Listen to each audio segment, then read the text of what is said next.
Welcome to Neilson Boxing. I'm here with John Brennan. How are you, mate? Really good, mate. Yourself? Yeah, I'm good, thank you. I suppose no real need for introduction. We spoke last year as well. We're here today to talk about your fight on the 1st of April.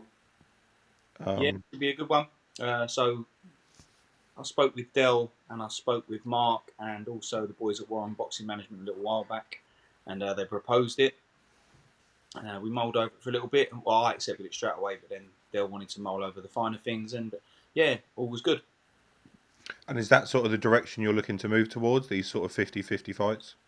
Yeah, I mean, I always want to fight for titles. I want to fight for accolades, and with that comes the 50-50s. You know, you got to take these challenges head on. And I'm not one for. I think I said to you and I said to Mark and Jared at the last show. Sorry, Carl, at the last show.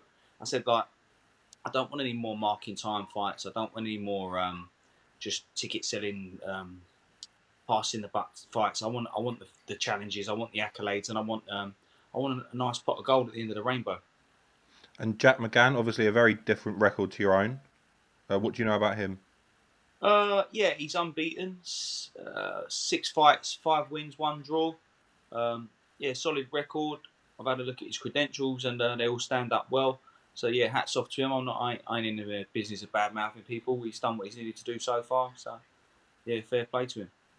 Obviously, very different record from yourself. A lot more experience on your side. Yeah, yeah.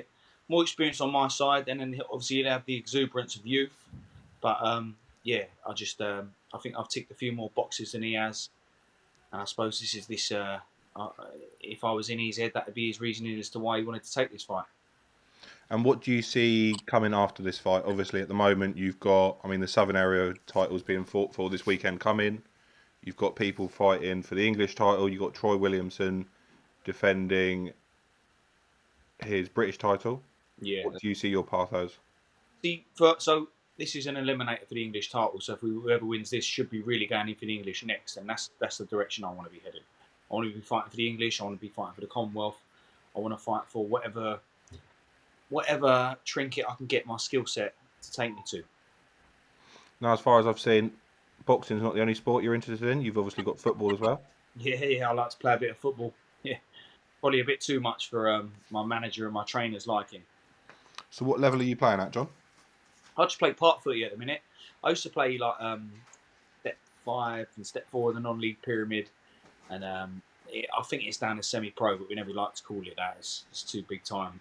It's it's a good. I used to play a good level, but now I like playing with my pals, and I just enjoy the crack. Really, I love the dressing room. I love competing. I love when the whistle blows, and you're just looking at the opposite number. It's very much like boxing, but obviously not so much toned in. I saw a video the other day of you doing a bit of commentary as well there for your team. Yeah.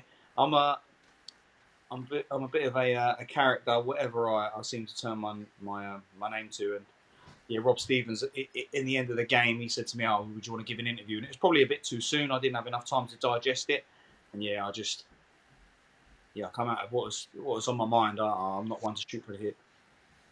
Nice. And as we said, this isn't your first fight with Neilson Boxing. What's your setup at the moment? You've got who's coaching you?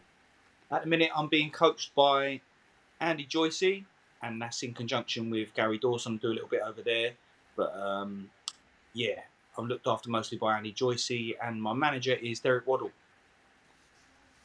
So obviously, it's not your first time fighting at this kind of level. No. Do you want to tell me a bit about your previous experience at it? Previously, I fought twice for the Southern Area. First time I boxed Asinia Byfield at York Hall. I think it ended up in a TKO stoppage in the 6th, but it was a bit of a premature stoppage. I had quite a few fans there, and they were a bit vociferous on a night. But looking back on it, what don't kill you makes you stronger, and I just take it as a learning curve. I thought I was doing well up until that, and I think I checked one of the judges' scorecards afterwards, and I think I was up like 3 rounds to 2 going into the 6th. But nonetheless, he was a good fighter, Asinia, and we've become pretty good pals since that. He keeps in contact. He's come to a few of my fights after that. Had tickets off me and that, and we talked a fair bit, and he's doing quite well now. I think he's got a fight coming up soon for a title also, but I think it's abroad. And then after that, I fought Sean Robinson. at the York Hall. That was in 2019. Yeah. No, was it 2019 or 2020? I think it was 20. Yeah, it was 2019, just before we had the pandemic and all the issues. And yeah, that one was a bit of pill to swallow, to be honest. That one was a bit of pill because I trained hard. I done everything right. I thought I easily had the decision. I watched it back and I had myself 8 rounds up, maybe 7 if I was being nice to him. But again, Sean's another lad that I'm not going to sit here slating. It's one of them where my luck weren't there on the night, and we got the draw. He went on to go his way. I went on to go my way, and I spoke with him since. He's a sound enough lad. He's from out of the Dale Youth where I used to box, so I'd only wish him all the best. And them experiences, they stand me in good stead. I know that I know what I can do. I know what I can't do, and I like to think that I can use that to the best of my ability. And we had you on the Bracknell show last time, but obviously you're a Slough lad. It's been a while since there's been boxing in Slough, isn't there? Yeah, it's been a fair while since I boxed in Slough. Last time I boxed, I topped the bill. That was for a title as well. That was for the British Challenge title. But they don't. The BoxRec don't recognise them, and they weren't really getting much. They was pretty much on the same level as like a Masters title. But yeah, I boxed 8 rounds in. I won that on points, but no one knew at the time. I ruptured my cruciate playing football, and I had to have a deep tissue injection.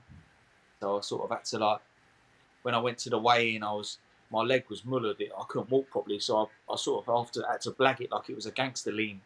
And then when I got in the ring, my leg was dead because obviously I had that injection, and I had to sort of drag my leg into the ring. I was hoping no one see, but I got away with it. I just really couldn't plant my feet.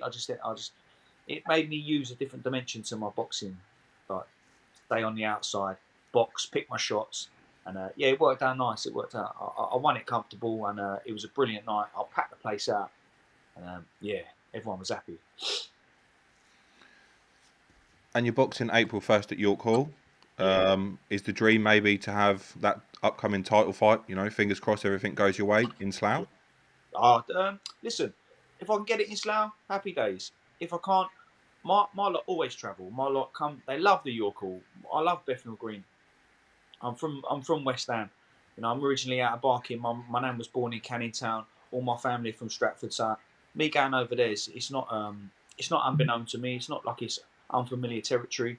It's a right bit of me. So if I have to go back to York Hall, so be it. If I have to go back to Bracknell, so be it. Listen, put me in a barn, shut the doors, and I'll have it with anyone if it means getting to where I need to get to. Perfect. And I suppose lastly, where can people get your tickets from and any sponsors? I've got the tickets. I dish them out myself. You can catch me on all of my social medias. I've got Facebook, which is John the Don. The Don is all one word in my surname. At John the Don _6 for my Twitter. And I've also got an Instagram that's it's governed by someone else, but I've got access to it. That's John the Don _06. And if you want to get some tickets, you can contact me via them media outlets, or give me a call on 0793 0048 725, and I'll be happy to oblige. And what about your sponsors, John? I've had really good help this time round from my usual sponsor, Definitive Developments. That's a good friend of mine, Steve Gray. He's a builder. He's actually a plasterer by trade, but he turns his hand to everything. He's a proper tradesman. Everything he does is meticulous, is spot on, and that's why he's built such a good reputation within the building trade. And he's always looked after me. Always made sure that every base is covered when it comes to my training, my overheads, my outlay, and I couldn't do it without his help. And I've also had another regular sponsor, Lee Clark, who works in the cladding industry, Clark's Cladding Co.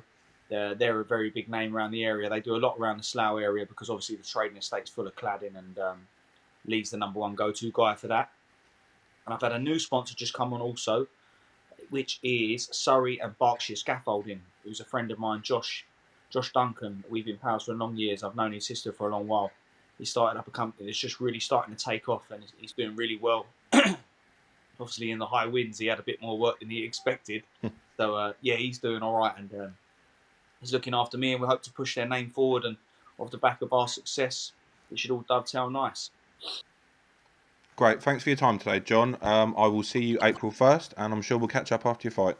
Yeah, brilliant. Thanks for everything, Jared. And also, thank you to Mark Neilson, Warren Boxing Management, and all the guys putting on a fantastic show. Cheers, John. No problem.